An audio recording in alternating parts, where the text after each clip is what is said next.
तो इस वीडियो में हम पढ़ेंगे त्रिज्याखंड के संगत चाप की लंबाई।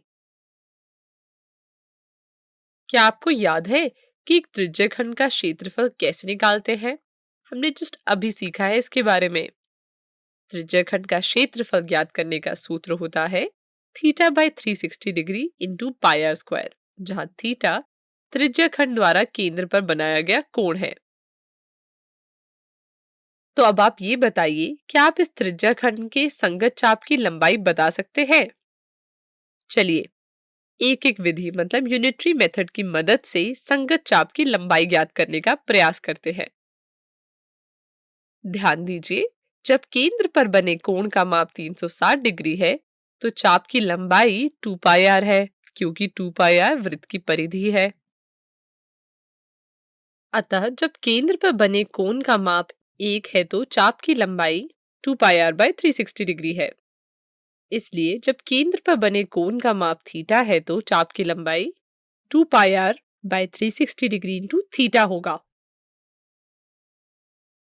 इस प्रकार त्रिज्याखंड के संगत चाप की लंबाई ज्ञात करने का सूत्र theta by 360 degree into 2 pi r होगा। इसे अपनी कॉपी में नोट कर ले। चलिए अब इस फॉर्मूले की मदद से एक सवाल हल करते हैं। सवाल आपके सामने है, इसका सलूशन देखते हैं। यहाँ हमें 21 सेंटीमीटर त्रिज्या वाला एक वृत्त दिया गया है तथा एक त्रिज्याखंड दिया गया है जो केंद्र पर 60 डिग्री का कोण अंतरित कर रहा है।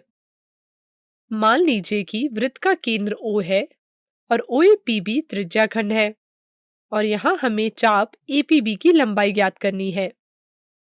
हमें पता है कि चाप की लंबाई निकालने का सूत्र theta by 360 degree into 2 pi r होता है। यहाँ थीटा, पाई और आर का मान इस सूत्र में रख देंगे और इस इक्वेशन को हल करेंगे तो हमें चाप APB की लंबाई 22 सेंटीमीटर मिल जाएगी। अब इसे अपनी कॉपी में नोट कर लीजिए।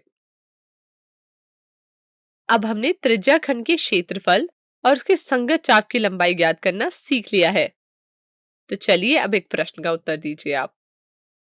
अगर हमें चाप AQB की लंबाई ज्ञात करनी हो तो हम कैसे निकालेंगे? वीडियो को थोड़ी देर रोके और सोचे इस बारे में। समय समाप्त। अगर हम वृत्त की परिधि से लघु चाप APB की लंबाई घटा दें तो हमें दीर्घ चाप AQB की लंबाई मिल जाएगी। इस सूत्र को अपनी कॉपी में नोट कर लीजिए। चलिए अब इस प्रश्न को नोट कर लीजिए और इसे घर से करने का प्रयास कीजिएगा। तो इस वीडियो में हमने क्या सीखा? हमने त्रिज्याखंड के संगत चाप की लंबाई सीखी। धन्यवाद।